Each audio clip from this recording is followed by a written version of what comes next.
ప్రభువైన యేసుక్రీస్తు నామములో మీ అందరికీ వందనాలు తెలియజేస్తున్నాము. యోహాను సువార్త 1వ అధ్యాయము 1వ వచనం చదువుకున్నాము.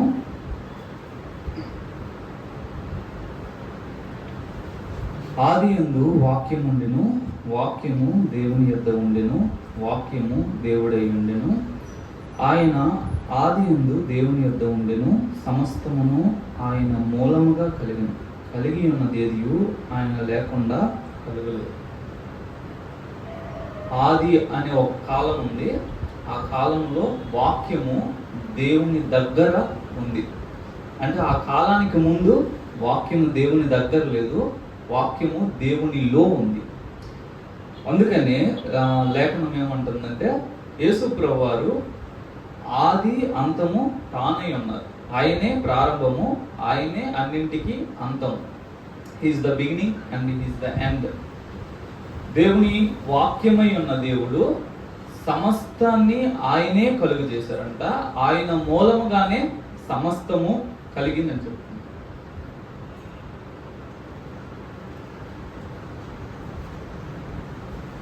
కీర్తనల గ్రంథము 2వ అధ్యాయము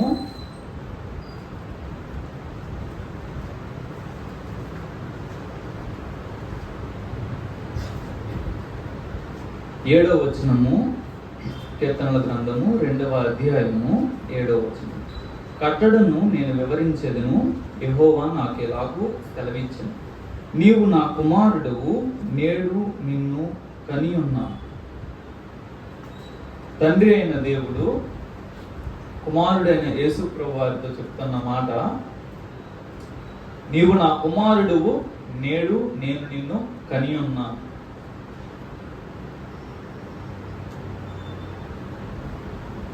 దేవునిలో స్త్రీ పురుషులు ఇద్దరూ ఉంటారు. దేవుడు అంటే కేవలం పురుషుడు కాదు, స్త్రీ తత్వము పురుషతత్వము కలిగిన వ్యక్తి త్రియేకుడైన దేవుడు. అందుకనే పురుష పదజాలాన్ని ఉపయోగిస్తూ కన్నాడు అనే మాటని స్త్రీ చేసే ఒక పనిని లేఖనం చెప్తుంది. తండ్రి అయిన దేవుడు కుమారుణ్ణి కనిన ఒక సంఘటన నిత్యత్వంలో ఒకానొక సందర్భంలో జరిగింది. కన్నాడు అని అంటే తనలో నుంచి బయటకు వచ్చాడు.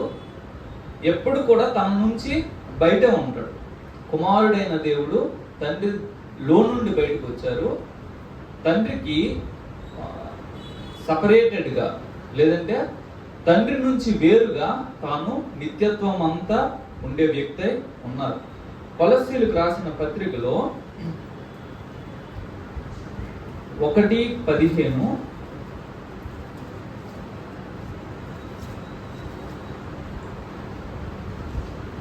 ఆయన అదృశ్య దేవుని స్వరూపి అయి సర్వ సృష్టికి ఆది సంభూతుడై ఉన్నాడు. యేసు ప్రభువారు సర్వ సృష్టికి ఆది సంభూతుడు. ఎవరంటే అదృశ్య దేవుని దృశ్య రూపం. యేసు ప్రభువారు కనిపించని దేవుని స్వరూపము. ఈయనే అందరికంటే ముందు పుట్టాడంట. పుట్టుకే చాలా మంది ఇస్లాం సోదరులు అడుగుతారు, సామెతల 8వ గ్రంథంలో ఉన్న మాటలను పట్టుకొని జ్ఞానం గురించి చెప్తూ నన్ను సృష్టించాడు దేవుడు అనే మాటను పట్టుకొని ఇది యేసు ప్రభువుకే వర్తిస్తే యేసు ప్రభు సృష్టింపబడిన వ్యక్తి కదా అని అంటారు. కానీ వాస్తవమైన విషయం ఏంటంటే ఆయన సృష్టించబడిన వ్యక్తి కాదు, ఆయన్ను దేవుడు కన్నాడు.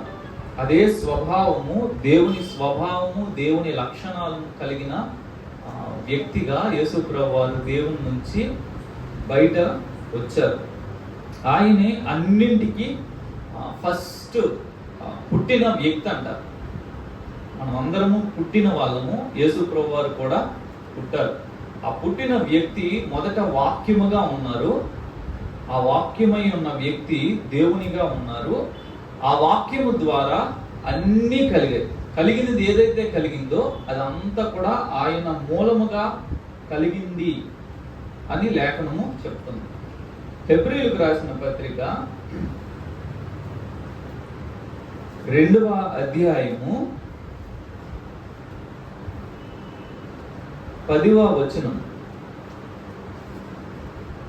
హెబ్రీయులకు రాసిన పత్రిక 2వ అధ్యాయము 10వ వచనము. ఎవని నిమిత్తము సమస్తమును ఉన్నవో, ఎవని వలన సమస్తమును కలుగుచున్నవో, ఆయన అనేకులైన కుమారులను మహిమకు తెచ్చుచుండగా వారి రక్షణకర్తను శ్రమల ద్వారా సంపూర్ణునిగా చేయుట ఆయనకు తగును. ఎవని నిమిత్తము సమస్తమును ఉన్నవో, ఆయన ద్వారా సమస్త సృష్టి జరిగింది. ఆయనే సమస్తాన్ని సృష్టించాడు. సృష్టించబడినదంతా కూడా ఒకే ఒక వ్యక్తి కోసం ఉందంట. ఆయన నిమిత్తమే సమస్తము కలిగి ఉంది. అక్కడ ఇంకో మాట రాయబడి ఉంది, కలుగుచున్నది. కంటిన్యూస్ టెన్స్ ఉపయోగించారు. ఎవని వలన సమస్తమును కలుగుచున్నవు. ఇంకా ఏవైతే things are being created, you don't know. సృష్టి మనకు తెలిసి 6 దినాల సృష్టి మాత్రమే, కానీ ఇంకా దేవుడు కొన్నింటిని క్రియేట్ చేస్తా ఉన్నారు. కంటిన్యూస్ టెన్స్ చూపెడుతున్నారు. అవన్నీ కూడా ఒక వ్యక్తి కోసమే ఉన్నాయి. చూడండి, బైబిల్ గ్రంథము ఒక వ్యక్తి గురించి మాత్రమే చెప్పబడతా ఉంది. ఆది కాండము 1వ వచనం మొదలుకొని ప్రకటన గ్రంథం చివరి వచనం వరకు బైబిల్ గ్రంథ చరిత్ర లేదంటే దాని సారాంశం అంతా కూడా ఒకే ఒక అంశము, అది నజరేయుడైన యేసుక్రీస్తు. ఆ ఒక్క విషయాన్ని చెప్పడం కొరకే ఇవన్నీ జరుగుతూ ఉన్నాయి. తరువాత సృష్టి యొక్క సమస్త చరిత్ర, సృష్టిలో ఏ విషయాలు జరిగాయో, ఏ విషయాలు జరుగుతూ ఉన్నాయో, ఏ విషయాలు జరగబోతూ ఉన్నాయో, వీటన్నింటికి ఒకే ఒక కారకుడు లేదంటే ఒకరి నిమిత్తమే అన్ని జరుగుతూ ఉన్నాయి. ఆయన ప్రభు అయిన యేసుక్రీస్తు. కొలస్సీలకు రాసిన పత్రిక 1వ అధ్యాయము 16వ వచనంలో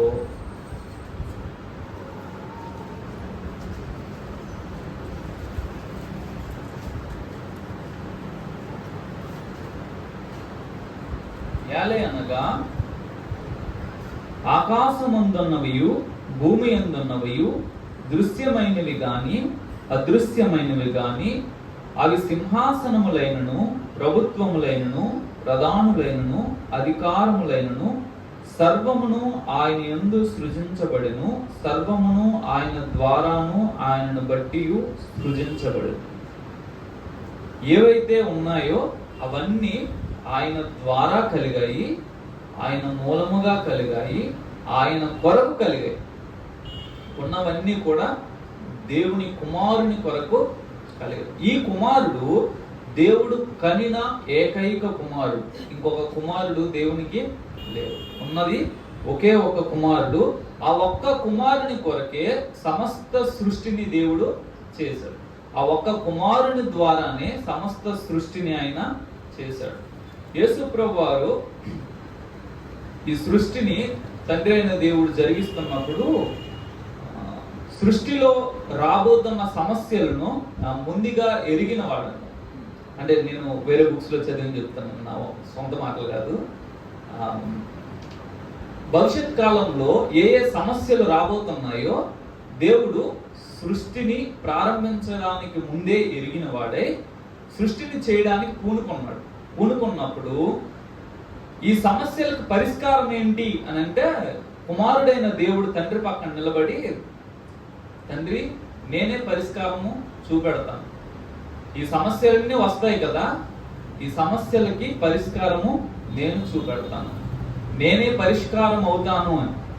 అందుకనే భూమి మీద జరుగుతున్న ప్రతి సంఘటన యొక్క డీప్ లోనికి మనం వెళ్ళగలిగితే, లోతుల్లోనికి వెళ్ళగలిగితే అవి ఒకే ఒక వ్యక్తిని ప్రొజెక్ట్ చేస్తూ ఉంటాయి. అది ఫిలాసఫీ కావచ్చు, సైకాలజీ కావచ్చు, పాలిటిక్స్ కావచ్చు, ప్రతిదీ కూడా యేసుక్రీస్తునందు ముగింపు పలుకుద్ది. లేదంటే ప్రతి అంశము కూడా యేసుక్రీస్తు వైపు చూపెడతా ఉంటాయి. అందుకనే మతములన్నీ కూడా మనము పరిశోధన చేస్తే అంతో కొంత సత్యము ప్రతి మతంలోనూ ప్రతి మత గ్రంథంలోనూ ఉంటాయి. అవన్నీ చూపెట్టేది ఒకే ఒక దేవుని వైపు. మేబీ చాలా 90% అందులో తప్పులు ఉండొచ్చు, కానీ ఒక 10%లోనైనా సరే దేవుని కుమారుని వైపు అవి చూపెడతా ఉంటాయి. అందుకని వేదాలను అధ్యయనం చేసిన అనేక మంది బ్రాహ్మణ్స్ ఎవరు చెప్పకుండానే యేసు ప్రభువుని తెలుసుకున్న వ్యక్తులుగా మనము చూస్తా ఉన్నాం. సో యేసు ప్రభు వారు అన్ని విషయాల యొక్క సోర్స్ ఆర్ సెంటర్. ఆయనే అన్నింటికి ప్రారంభమై ఉన్నారు, ఆయనే అన్ని విషయాల యొక్క ముగింపు అయి ఉన్నారు, ఆయనే అన్ని విషయాల యొక్క కేంద్రమై ఉన్నారు. యేసు ప్రభు వారు హెబ్రీయులకు రాసిన పత్రిక 1వ అధ్యాయము 7 నుంచి 9 వచనాల్లో ఈ విధంగా తండ్రి అయిన దేవుడు చెప్తా ఉన్నారు. హెబ్రీయులకు రాసిన పత్రిక 1వ అధ్యాయము 7 నుంచి 9 వచనాలు. తన దూతలను వాయువులుగాను తన సేవకులను అగ్ని జ్వాలలుగాను చేసుకునేవాడు అని తన దూతలను గూర్చి చెప్పుచున్నాడు గాని తన కుమారుని గూర్చి అయితే, దేవా నీ సింహాసనము నిరంతరము నిలిచినది, నీ రాజదండము న్యాయార్థమైనది. నీవు నీతిని ప్రేమించితివి, దుర్నీతిని ద్వేషించితివి.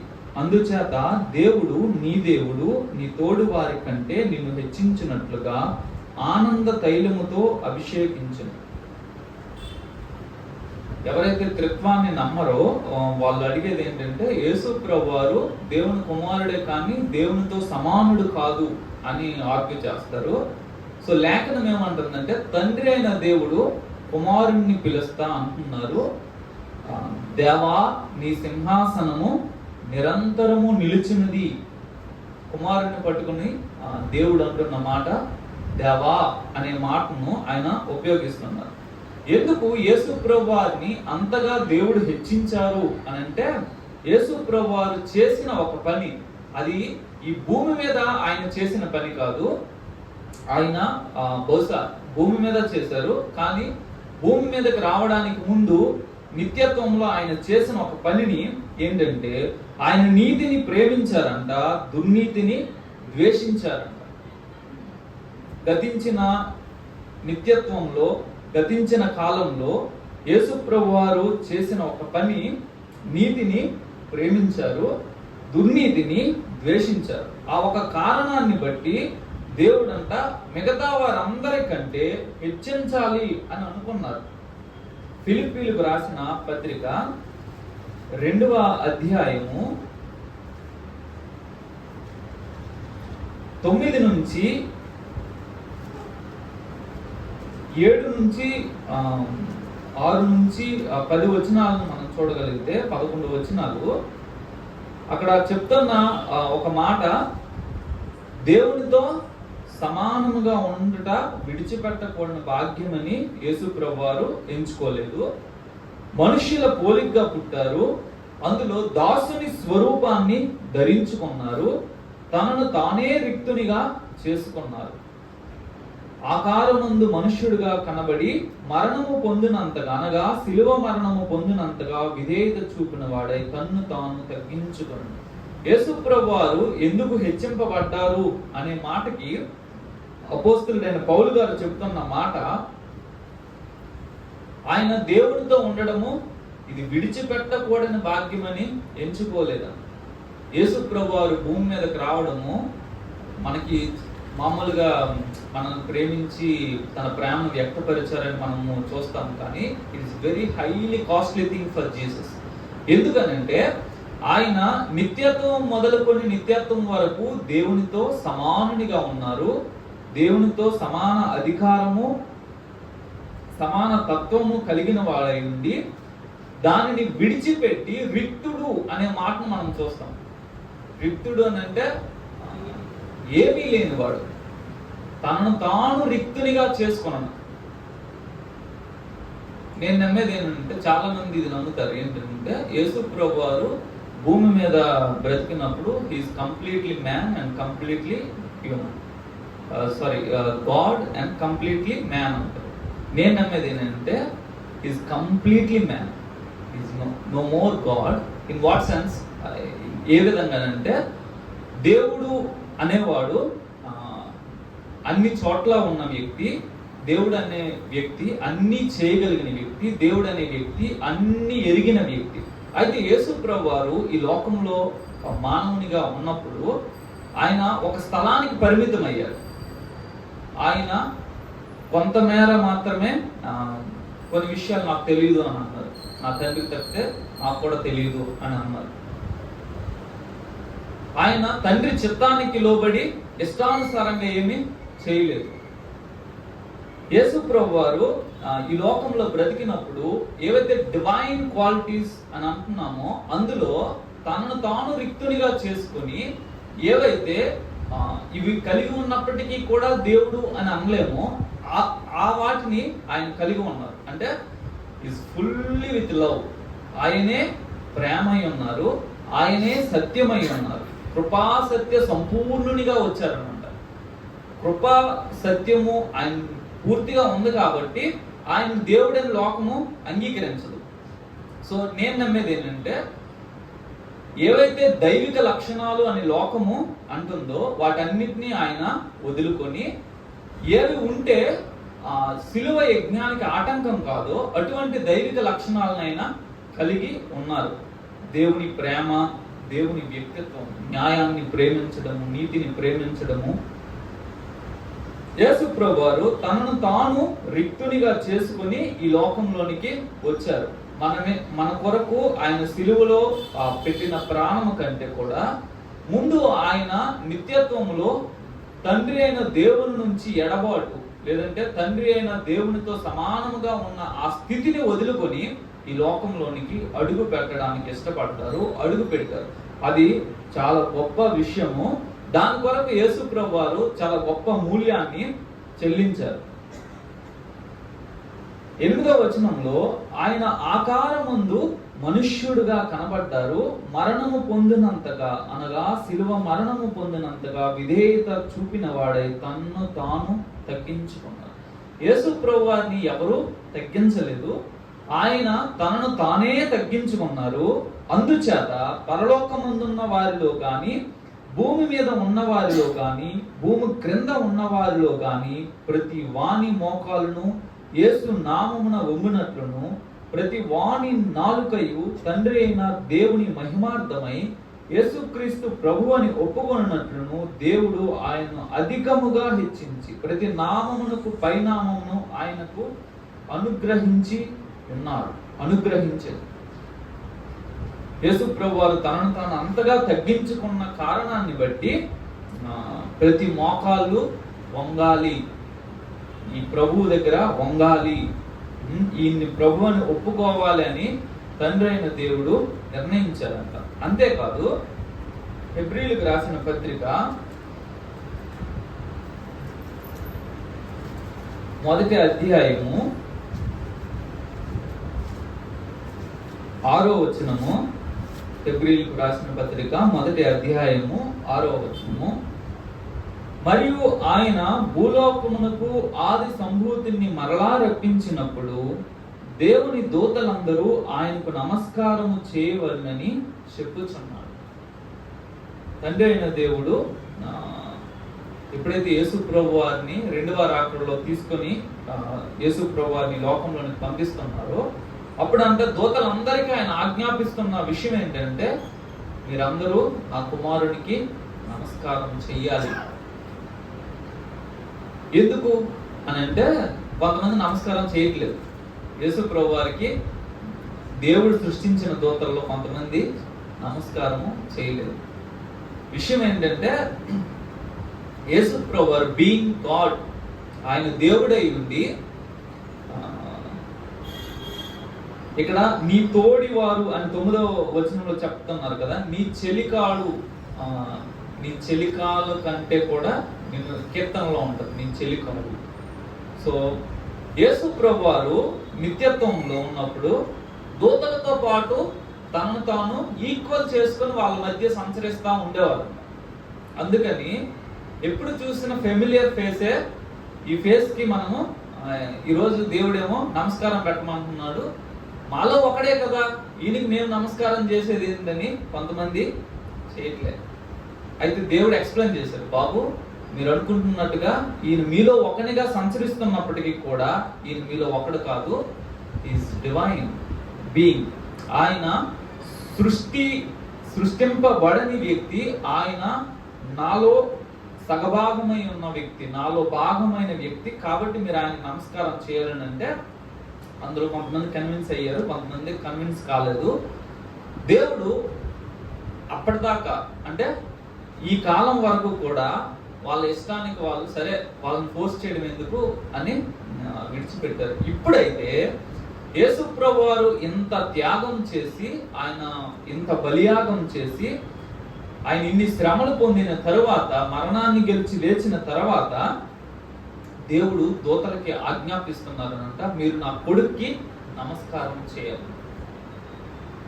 ప్రపంచ చరిత్ర అంతా కూడా యేసు ప్రభు వారి చుట్టూనే తిరుగుద్ది. ఎక్కడికి వెళ్ళినా సరే యేసు ప్రభు వారితో అది ముగింపు రావాలి.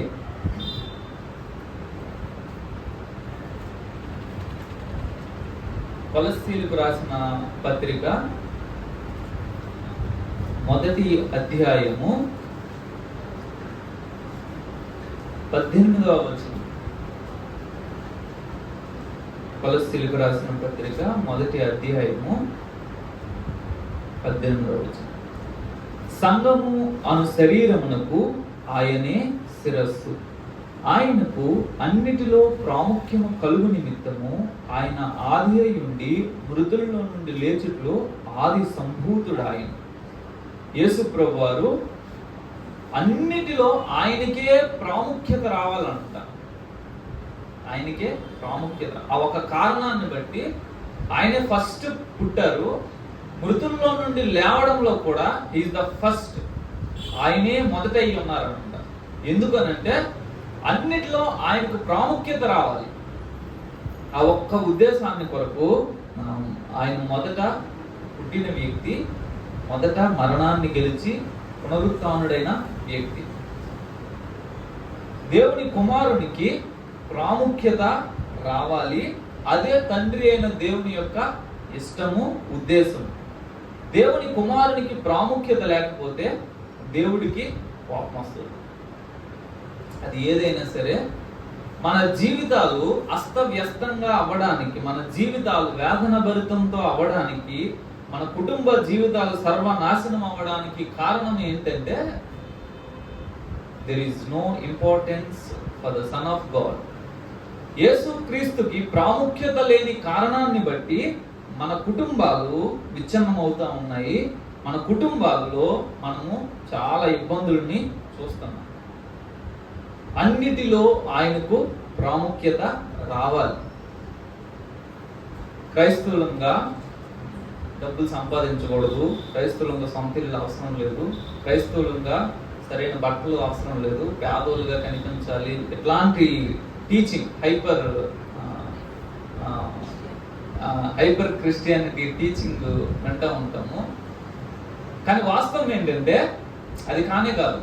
దేవునికి ప్రాముఖ్యత రావాలి తప్పితే నువ్వు అన్నిటిలో పూర్గా కనిపిస్తే దేవుడికి ఏమైనా ప్రాముఖ్యత వస్తుందంటే వీ కెన్ డూ. దేవుడు ఆశిస్తున్నది అన్నింటిలో ఆయనకు ప్రాముఖ్యమైన స్థితి కావాలి.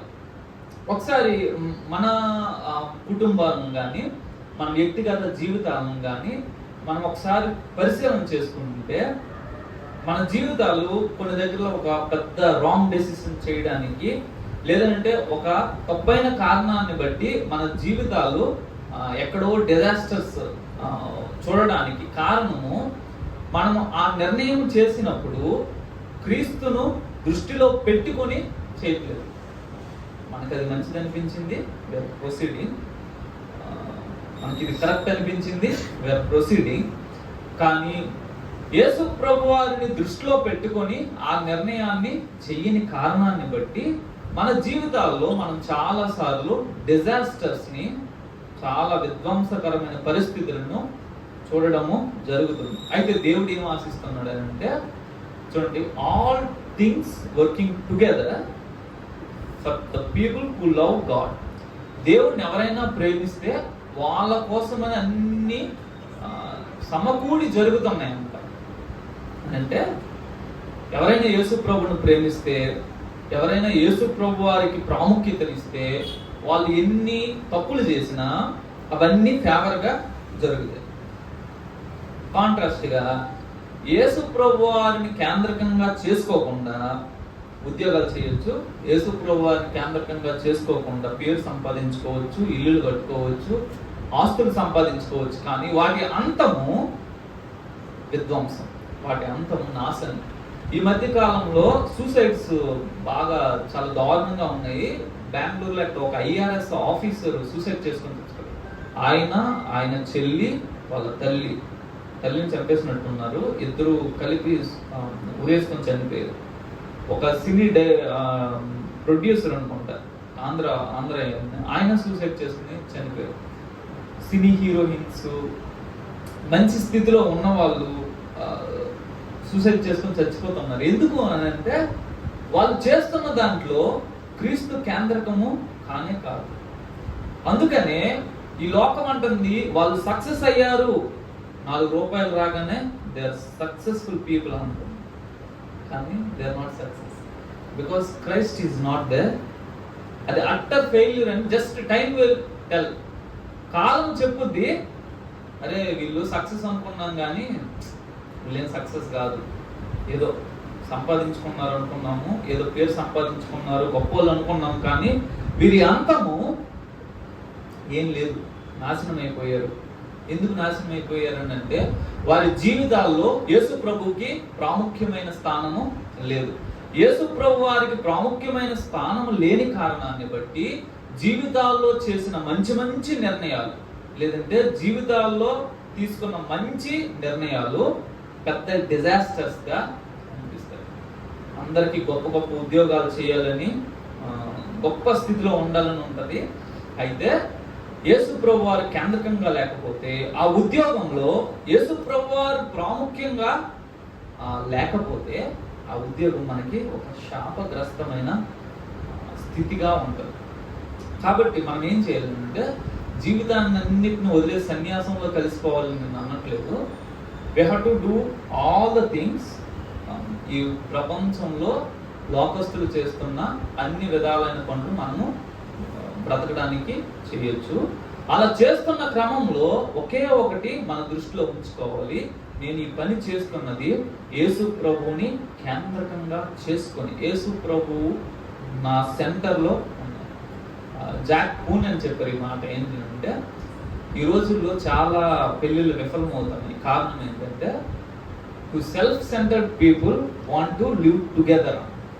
ఇద్దరు సెల్ఫ్ సెంటర్డ్ అంటే స్వార్థపరులైన ఇద్దరు వ్యక్తులు కలిసి జీవించాలనుకుంటున్నారు.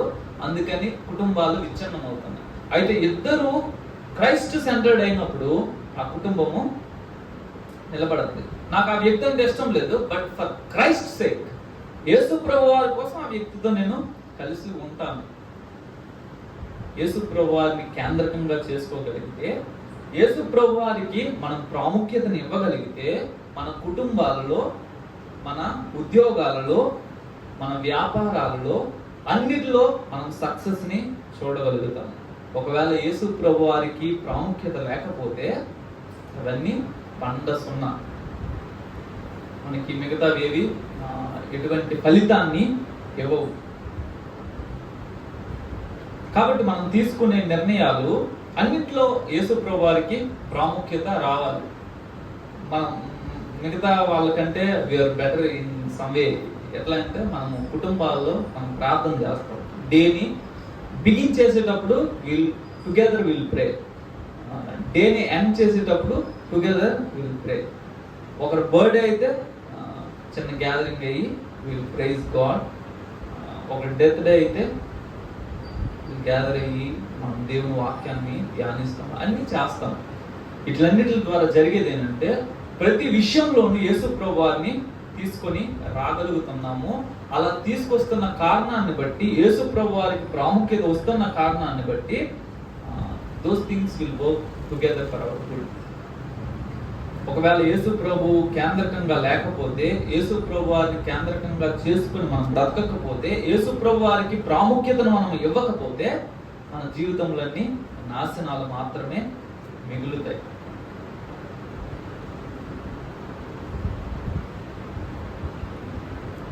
కీర్తనల గ్రంథము 2వ అధ్యాయము 12వ వచనం. కీర్తనల గ్రంథము 2వ అధ్యాయము 12వ వచనం. ఆయన కోపము త్వరగా రగులుకొనును, కుమారుణ్ణి ముద్దు పెట్టుకొనుడి, లేని ఎడల ఆయన కోపించను. ఇస్తాను. కుమారుణ్ణి ముద్దు పెట్టుకోవాలన్న.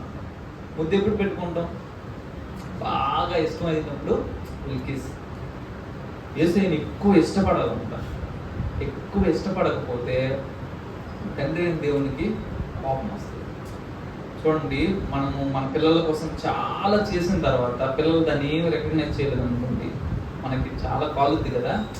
అరే నేను ఎందుకు మదర్స్ కష్టపడి వండింది అది తినకపోయారు అనుకోండి, చాలా సీరియస్గా వస్తుంది. ఎంత కష్టపడి చేశాను, నువ్వేమో తినలేదు అనేసి కోపం వస్తుంది. యేసు ప్రభు వారు మన కొరకు చాలా పెద్ద త్యాగం చేశారు. చాలా ఆయన తనను తాను నష్టం చేసుకున్నారు. అలాంటి తనను తాను నష్టం చేసుకున్న ఆ వ్యక్తిని మనం ప్రేమించకపోతే, ఆ వ్యక్తిని మనం ఇష్టపడకపోతే, ఆ వ్యక్తిని అన్నింటికంటే ఇష్టంగా మనం ఎంచకపోతే దేవుడికి మన మీద పెద్ద కోపం వస్తుంది. అది ఎగ్జిక్యూట్ అయ్యే విధానాలు చాలా ఉంటాయి. మన లైఫ్లో డిజాస్టర్స్ చాలా రావడానికి కారణం ఏంటంటే యేసు ప్రభు వారిని మనము మెయిన్గా అనుకోకపోవడం.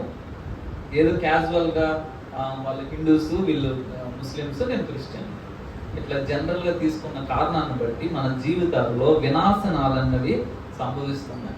అయితే కుమారుణ్ణి మనము ఎక్కువ ఇష్టపడినప్పుడు, కుమారుణ్ణి మనం ముద్దు పెట్టుకున్నప్పుడు, కుమారుణ్ణి హెచ్చించినప్పుడు, కుమారుణ్ణి అన్నింటికంటే పైన మనం పెట్టినప్పుడు అన్ని మన మేలు వరకు దేవుడు చేస్తాడు. ఎవరైనా యేసు ప్రభు వారిని ప్రేమిస్తే దేవుడు వాళ్ళను ప్రేమిస్తాడు. ఎవరైనా యేసు ప్రభు వారు చెప్పిన మాట వినకపోతే దేవుడు వాళ్ళని ప్రేమించడు, వాళ్ళని ఇష్టపడడు.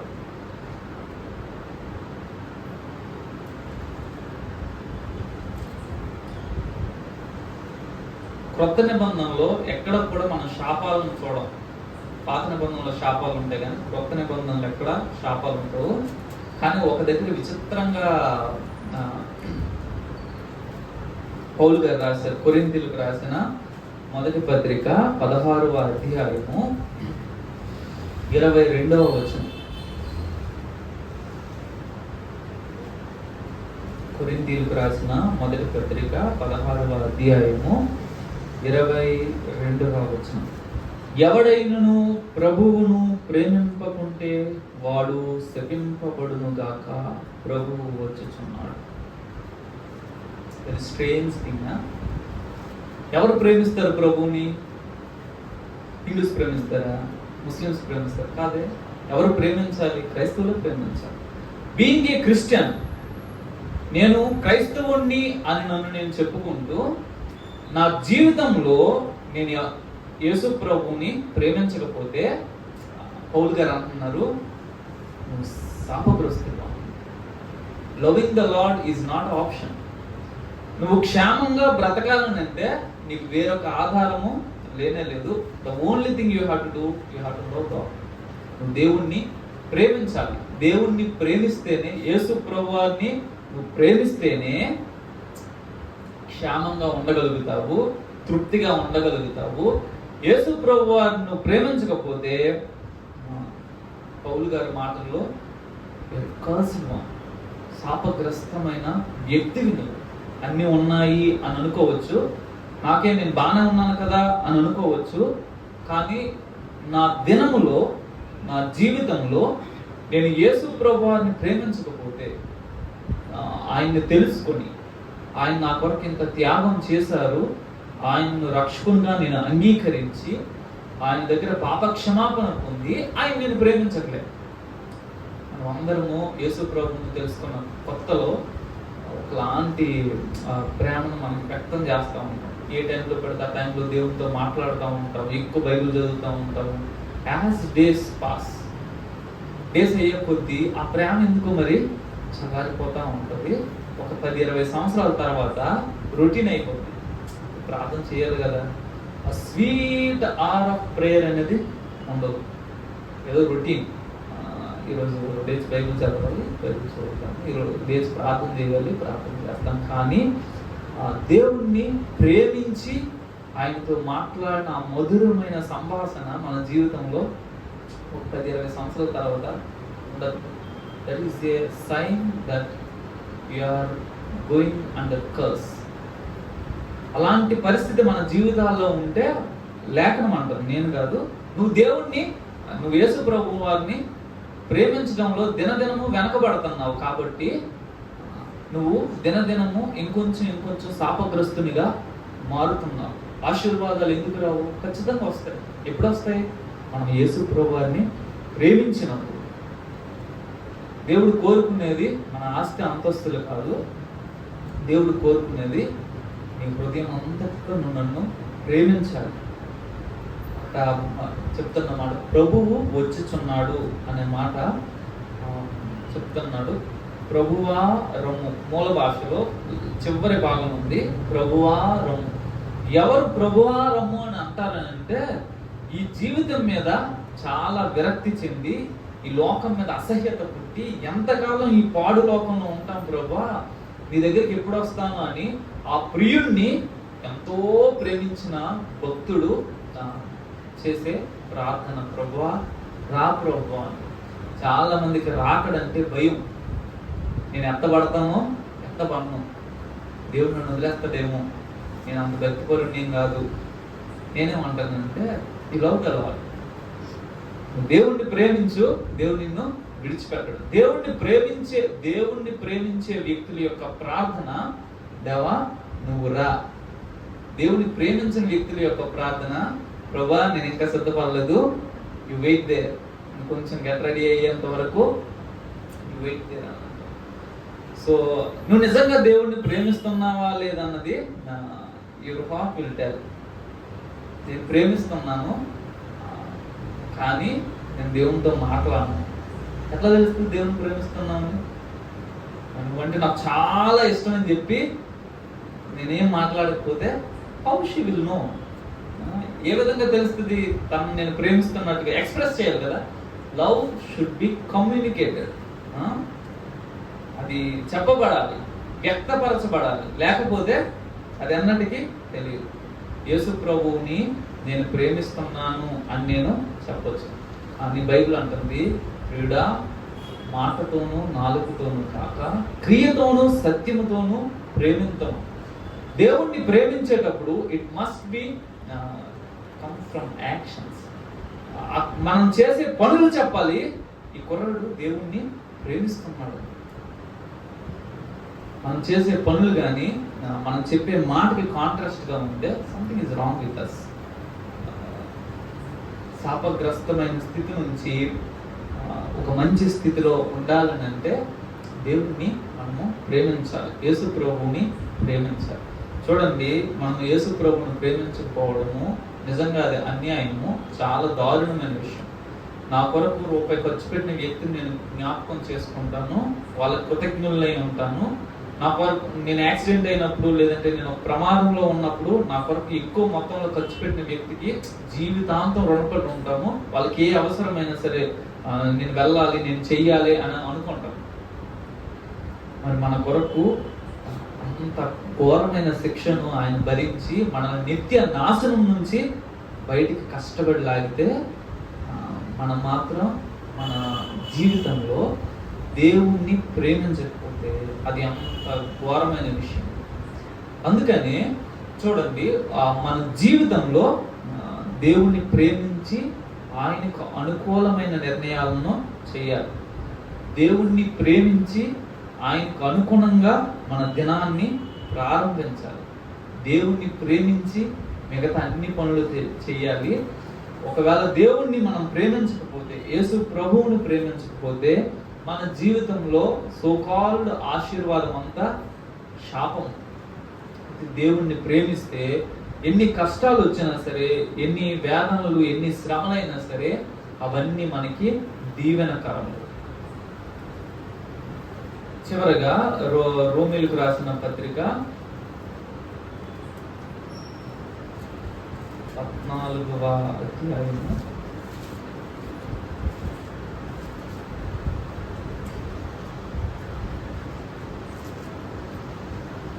6 నుంచి కొన్ని వచనాలను చూద్దాము. రోమీయులకు రాసిన పత్రిక 14వ అధ్యాయము 6వ వచనం. దినమును లక్ష్య పెట్టువాడు ప్రభువు కోసమే లక్ష్య పెట్టుచున్నాడు. తినువాడు దేవునికి కృతజ్ఞతాస్తుతులు చెల్లించుచున్నాడు కనుక ప్రభువు కోసమే తినుచున్నాడు. తిననివాడు ప్రభువు కోసము తినటం అని దేవునికి కృతజ్ఞతాస్తుతులు చెల్లించుచున్నాడు. ఒక మాట చెప్తున్నారు కింద, మనలో ఎవడును తన కోసమే బ్రతుకుడు, ఎవడును తన కోసమే చనిపోడు. మనము బ్రతికినను ప్రభువు కోసమే బ్రతుకుచున్నాము, చనిపోయినను ప్రభువు కోసమే చనిపోతున్నాము. కాబట్టి మనం బ్రతికినను చనిపోయినను ప్రభువు వారమై ఉన్నాము. మన డైలీ వర్క్స్ మన కోసం నేను తింటున్నాను, నేను ఇంకొకరి కోసం తినట్లేదు.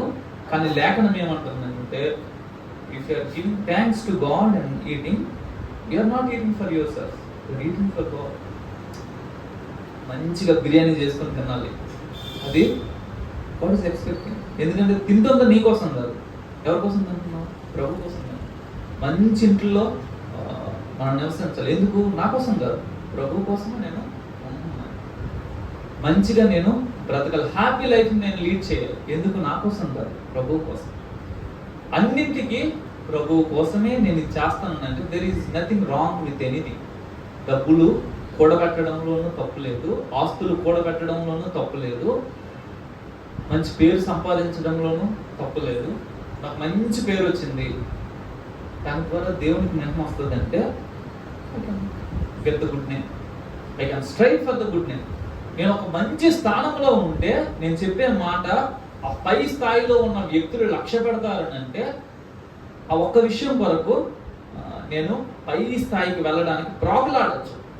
ఒకవేళ నాకు ఆ గురి లేకపోతే నేను చేసేది నా కోసం. నేను యేసు ప్రభువును గురిగా చేసుకుంటే ప్రమోషన్స్ నాకు కావాలి. ఎందుకు? నేను ఆ స్థాయిలో ఉండి కొన్ని వందల మందిని, వేల మందిని ప్రభావితము చేయగలను. నాకు విస్తారమైన డబ్బు కావాలి. ఎందుకు? దేవుని రాజ్యానికి నేను ఉపయోగిస్తాను. నాకు చాలా అధికారం కావాలి. ఎందుకు? ఈ అధికారంతో దేవుని రాజ్య నిర్మాణానికి నేను పాలు పొందుతాను. కాబట్టి మన అనుదిన జీవితంలో అందరము రొటీన్గా చేసే పనులు, కానీ అందులో ఫోకస్ అన్నది మన నుంచి దేవుని కోసమే అని అంటే మంచిగా తినొచ్చు, దేవుని కోసం మంచిగా బ్రతకొచ్చు. ఎందుకంటే ఒకే ఒక్క మోటివ్ మన లైఫ్లో ఏంటంటే, నేను బ్రతుకుతున్నదే నా కోసం కానే కాదు, నాకు బ్రతకడము ఇంట్రెస్ట్ లేదు. సేవకు వచ్చినప్పుడు 2 సంవత్సరాలు చచ్చిపోతాను అనేసి రెడీగా ఉన్నా. 2 సంవత్సరాలు అయిపోతే నేను ఇంకా వెళ్ళిపోతాను, 2 సంవత్సరాలు నా పని అనేసి. కానీ 2 సంవత్సరాలు ఎప్పుడే అయిపోయింది, 4 సంవత్సరాలు అయిపోతుంది, ఇంకా భూమి మీద ఉంచారు. సో ఇప్పుడు నేనేం అనుకుంటున్నాను, నేను బ్రతుకుతున్నది నా కోసం కాదు. ప్రభు ఎదుగు 2 సంవత్సరాలు ఉండిపోవాలి, కానీ హి గేవ్ మోర్ లైఫ్, ఆయన ఇంకా దినాలను ఇచ్చాడు. కాబట్టి ఈ బ్రతికే కాలం అంతా కూడా దేవుని కోసం, నా కోసం అయితే కాదు. నువ్వేమి మంచిగా తిండి కోసం ఖర్చు పెడతాను, ఎస్ తిండి కోసం ఖర్చు పెడతాను, నా కోసం తినట్లే. నేను ఆరోగ్యంగా ఉండాలి, ఆరోగ్యం ఉండి బలంగా దేవుని కొరకు వాడబడాలి, బలంగా పరిగెత్తగలగాలి, అందుకోసం నేను తింటున్నాను. మన మోటివ్స్ అన్నది దేవుడు అనే ఒక విషయం మీద షిఫ్ట్ చేయగలిగితే we can live A happy life. మంచిగా చదవగలం, మంచిగా తినగలం, మంచిగా పని చేయగలము, అన్నీ మంచిగా చేయగలం. One motive. బ్రతికేది నా కోసము, నా పిల్లల కోసము, లేకపోతే నా తల్లిదండ్రుల కోసం కాదు. నేను బ్రతికేది నా ప్రభువు కోసం. నా కొరకు ప్రాణం పెట్టి తన రక్తాన్ని కార్చి నా అవమానాన్నంతా తను మోసిన ఆ దేవుని కొరకు నేను బ్రతుకుతున్నాను. కాబట్టి నేను చేస్తున్నవన్నీ ఆయన కొరకే చేస్తాను. మనలో ఎవ్వరం కూడా మన కోసం మనము బ్రతకట్లేదు అన్నట్టు. ఎవరైనా క్రైస్తవుడు నిజంగా అంటే ఆ వ్యక్తి చెప్పే మాట ఏంటంటే I'm not living for my self, నేను దేవుని కొరకు బ్రతుకుతున్నాను, దేవుని కోసమే బ్రతుకుతున్నాను, దేవుని కోసమే తింటున్నాను, దేవుని కోసమే నేను ఇట్లా జీవిస్తున్నాను అని చెప్పగలిగే వారమే ఉండాలి. సో ఏంటంటే దేవుని కుమారుడు అన్నింటికి ప్రారంభమై ఉన్నాడు, ఆయనే అన్నింటికి మూలమై ఉన్నాడు, ఆయనలోనే సమస్తము జరుగుతున్నాయి, ఆయన కోసమే సమస్తము జరుగుతున్నాయి. కాబట్టి ఈ కుమారునికి మన జీవితంలో ప్రాముఖ్యమైన స్థానం ఉండాలి. ఆయనకి స్థానం ఇవ్వడం అని అంటే కేవలం ప్రభువా నువ్వు నా జీవితంలో చాలా ప్రాముఖ్యమైన వ్యక్తి అని చెప్పడము కాదు, అది మన లైఫ్ తెలియచేయాలి. మనం తీసుకునే నిర్ణయాలు, మనం ఖర్చు చెప్పాలి, is more interested in God than in himself చెప్పగలగాలి. సో యేసు ప్రభు వారికి మన అనుదిన జీవితంలో, మన జీవితంలో ప్రాముఖ్యమైన స్థానం ఇస్తే నేను చెప్తున్నాను, మన లైఫ్లో మనం ఎప్పుడు డిసప్పాయింట్ అవ్వము, రిగ్రెట్ అవ్వము. నేను ఈ నిర్ణయం చేసినందుకు, దేవుని కొరకు ఈ నిర్ణయం తీసుకున్నందుకు నేను నష్టపోయాను అని మనం చెప్పము. ఎందుకనంటే ఆ నష్టాన్ని ఎట్లా భర్తీ చేయాలో దేవునికి బాగా తెలుసు. కాబట్టి ఒక్క మోటివ్తోనే మన జీవితాన్ని మనము లీడ్ చేయాలి. ఏంటంటే యేసు ప్రభువు నా జీవితంలో ప్రముఖమైన వ్యక్తి, ఆయనను మాత్రమే నేను ప్రేమిస్తున్నాను, ఆయన కోసమే నేను బ్రతుకుతున్నాను, నా పిల్లల కోసం, లేకపోతే నా తల్లిదండ్రుల కోసము, లేకపోతే నా పేరు ప్రఖ్యాతుల కోసం కాదు, నేను చేసేవన్నీ క్రీస్తు కొరకే చేస్తున్నాను, క్రీస్తు ద్వారా చేస్తున్నాను. ఆ ఒక విషయాన్ని మనము ప్రాక్టీస్ చేయగలిగితే మన life will be so easy. మన జీవితము చాలా సులభతరంగా ఉంటుంది. Will live A happy life. దేవుడు అటువంటి ధన్యకరమైన జీవితం మనకు అనుగ్రహించాలని కోరుకుంటూ వాక్యాన్ని ముగిస్తున్నాను. ఒక నిమిషం ప్రార్థన చేస్తున్నాను.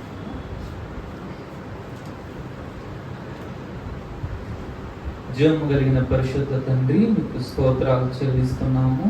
ప్రభా, నీ కుమారుని లోకంలోనికి మీరు పంపించి దేవం అలాంటి పాపుల కొరకు నాయన మహాపరిశుద్ధుని మీరు సిలువకు అప్పగించారు. మీకు స్తోత్రాలు చెల్లిస్తున్నాము.